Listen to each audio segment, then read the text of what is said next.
Formal approval is expected soon for a European Union plan to share airline passenger information.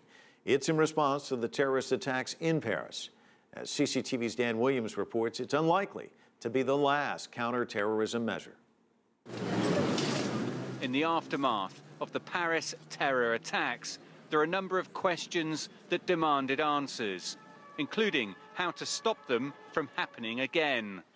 One response appears to be a series of new anti-terror laws.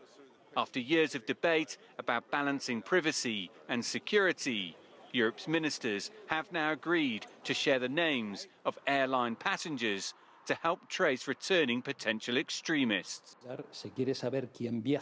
They want to know who is traveling and if they're a potential threat. That includes specific information, such as how they've paid for the ticket, what trips they've taken, and if they have a criminal record. We're at war. All of the measures and policies can be justified as legitimate defense. It's a priority. Spain tightened a number of security measures following the Madrid train attacks in 2004 that killed nearly 200 people. All passengers using the national train network are now subject to security checks. The implementation of stricter security controls were widely expected following the tragic events in Paris. But there are some here in Madrid who are also calling for a wider view approach to the terror issue.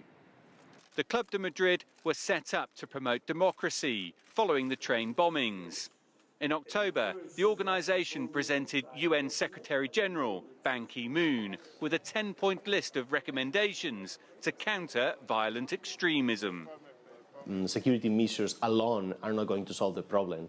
And it's, of course, from the point of view of our members, it's clear that security is an indispensable response to terrorist attacks or violent extremism, but it's not the only way in which that should be tackled. And I think that the countries which have a more let's say, ample vision and which have a variety of strategies, not only focusing on security, are the ones who are, having better results.